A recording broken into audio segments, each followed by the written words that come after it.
이번에는 이제 우리가 잘 때 혀가 뒤로 조금 있는 분들, 아니면 혀가 두꺼운 분들, 이런 분들 같은 경우에 잘 때 혀가 기도를 막는 경우가 굉장히 많습니다. 그래서 이 혀를 약간 앞으로 빼내줌으로써 이 뒤에 있는 기도 공간을 확장시켜서 코골이랑 무호흡을 조금 개선하는 데 도움이 될 거라고 나온 기구입니다.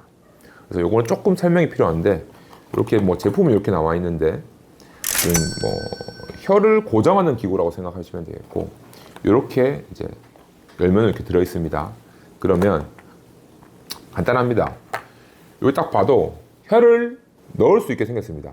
예, 이렇게 혀를 여기다가 딱 집어넣고, 혀를 딱 집어넣고, 그 다음에 넣은 상태에서 이걸 딱 한번 눌러주면 압력이 생기면서 혀가 쭉 빨려 들어갑니다. 결국 혀가 빨려 들어간다는 거는 뒤에 있는 혀를 약간 앞으로 빼내주는 거기 때문에 결국 뒤에 숨 쉬는 기도를 조금 어느 정도 확보하는 효과가 있다. 그런 개념이라고 생각하시면 되고, 제가 한번 해보겠습니다.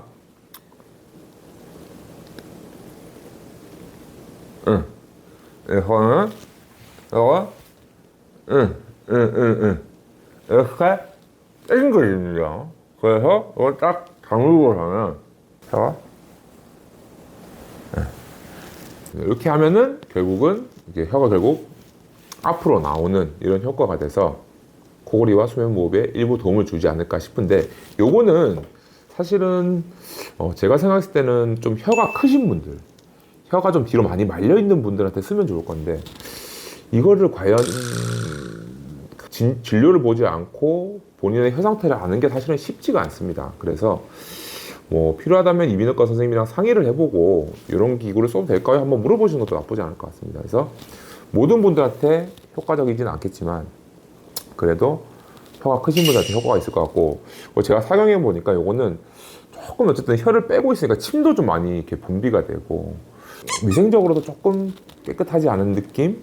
그런 느낌이 좀 있어서 요거는 또 뭐 역시 개인마다 좀 차이가 있을 수는 있을 것 같습니다. 그래서 어쨌든 이런 기구도 있다 는 거를 제가 이렇게 설명해 드리려고 오늘 가지고 나와 봤습니다. 자, 저희가 오늘 뭐 종류별로 기강 확장하는 기구, 아니면 혀를 넣어서 혀를 당겨서 안에 기도를 확장하는 기구, 아니면 입을 벌리는 걸 막아주고 턱에 끈을 조여서 입을 벌리고 자지 않게 하는 기구 등 코골이와 수면 무호흡에 도움이 될 만한 기구들을 실제 설명도 해드리고 제가 착용도 해보았는데, 결국은 이런 기구들은 조금 도움은 줄 수는 있지만 근본적인 코골이나 무호흡을 치료하는 데는 한계가 있습니다. 그래서 결국은 우리가 가장 효과적이고 도움이 되는 것은 바로 양압기라고 할 수 있을 것 같습니다. 그래서 양압기가 너무 부담스럽고 힘드신 분들은 이런 것들도 한번 사용해 볼 수는 있으나, 코골이와 수면 무호흡의 가장 좋은 치료는 결국은 양압기다. 양압기가 제일 좋다는 것을 다시 한 번 더 설명드리고, 코골이 있는 분들, 수면 무호흡 있는 분들 절대 고민하지 마시고 코인핑 이비인후과로 내원해 주십시오. 기다리고 있겠습니다. 감사합니다. 코골이 안녕.